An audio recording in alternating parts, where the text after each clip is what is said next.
Kada smo već u ključu, došli smo i do profesora sa Univerziteta u Sarajevu, Emira Filipovića. Emir će nam nešto reći o samom stadionu. U stvari, stadion se nalazi na specifičnim geografskom području. Radi se o jednom jako zanimljivom terenu, pa evo, šta nam imate nešto reći više o ovom stadionu? Dakle, prvo da kažem da sam iznimno sretan da sam tu prisutan za današnju 100. obljetnicu igranja fudbala ovdje u gradu Ključu. Nogometni klub Ključ predstavlja jedan od starijih nogometnih klubova na prostoru Bosne i Hercegovine. Imali smo veliko zadovoljstvo da smo ugostili veliki željezničar ovdje. To su dva kluba koja su ublizu i sa osnivanjem, a isto dijele boje plavu i bijelu.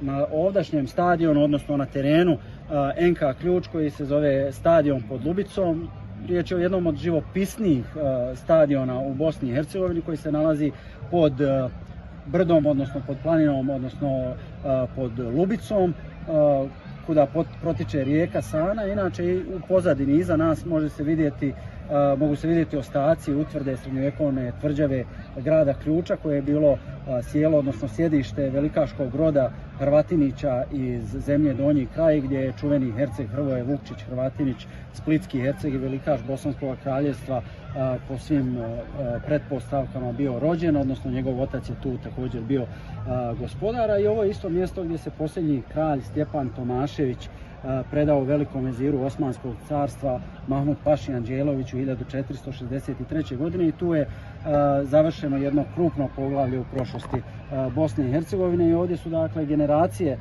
fudbalera imale priliku da igraju, da treniraju, odigravane su utakmice, razne manifestacije, i evo danas obilježavamo 100. obljetnicu ovdje na ovome stadionu pod Lubicom. Kao istoričar, da nam možete reći nešto više o samom klubu? Ako se ne varam, klub je 3 puta do sada mijenjao i samo ime.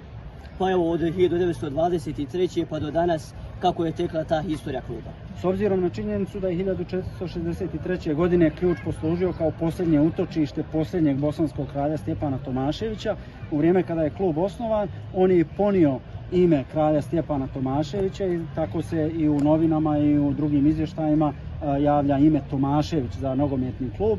Naravno, sa promjenama režima poslije Drugog svjetskog rata, s obzirom da prošlosti, naročito velikaši iz prošlosti, nisu bili cijenjeni u novom socijalističkom ambijentu, izabrano ime bratstvo, koje je trebalo upućivati na bratstvo i jedinstvo, s obzirom i na jednu praksu koja je bila uobičajena tada u klubovima koji su već postojali, i u novo osnovanim klubovima da se daju imena iz neke socijalističke tradicije i nešto što bi bilo u skladu sa ideologijom. Naravno, poslije 90. godina i poslije promjene nove paradigme političke i ideološke, odlučilo se da se izabere novo ime koje najviše odgovara, a to je nogometni klub Ključ, i koje bi bilo prepoznatljivo i po imenu grada, a i po imenu nogometnog kluba, tako da NK Ključ iz Ključa i danas zadržava nekako prepoznatljivo, s obzirom i na neobično ime da je Ključ. Mi još uvijek ne znamo, istraživači su istraživali otkud je porijeklo grada Ključa, da li je to zbog toga što se tu čuvala riznica velikaša i vladara pod Ključem, da li je to mjesto gdje rijeka naglo skreće svoj tok, da li je to možda Ključ gdje se ulazi u Bosnu sa zapada prema istoku. To je još uvijek neriješeno, ali u svakom slučaju nogometni klub danas nosi ime grada u kojem je osnovan i po kojem je prepoznat. Evo nešto što nije vezano u stvari za sami fudbal i za nogometni klub Ključ direktno, to jeste stari grad u Ključu, historija tog starog grada. Historija grada može se u popisanim dokumentima pratiti još od početka 14. stoljeća, ali pretpostavlja se da je grad još i stariji. Naime, tamo 1301. godine spominje se ključki knez Hrvatin.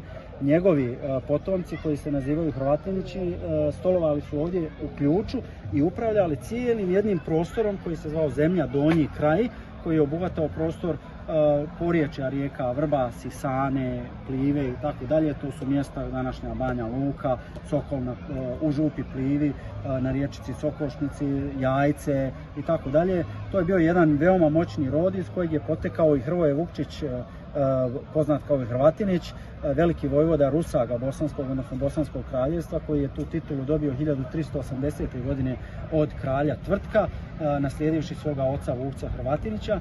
On je bio jedan od pojedinaca iz bosanske prošlosti koji je uspio prevazići lokalne granice i Donjih kraja i Bosanske države i on je bio relevantna historijska ličnost i za Ugarsko kraljevstvo i za države na talijanskom poluotoku, čovjek koji je bio splitski herceg od 1403. godine do 1416. čovjek koji je ostao nemjerljiv trag ne samo na prostoru Ključa i Donjih kraja, nego kako sam kazao na obje obale Jadranskog mora. Kasnije je nakon njegove smrti to prešlo u posjed njegovih rođaka, a pred kraj samostalnosti Bosanske države tu je i svoje utočište potražio kralj Stjepan Tomašević bježeći iz Jajca i on je mislio da će se uspjeti tu odbraniti s obzirom da je grad Ključ prirodno branjen sa jedne strane, dakle na jednoj strmoj nepristupačnoj litici, međutim nije imao dovoljno ni resursa ni mogućnost da se odbrani. Ipak je Osmansko carstvo bilo jedna sila koja je do toga trenutka pokorila brojne druge zemlje i brojna druga kraljevstva i u skladu s tim je i Stjepan Tomašević tu bio primoran da se preda velikom veziru, a onda je iz Ključa odveden u Jajce i onda je u Jajcu pogubljen prema odredbama sultana Mehmeda II. I onda je započeo jedan novi period bosansko-hercegovačke prošlosti, osmanska vladavina i tako dalje.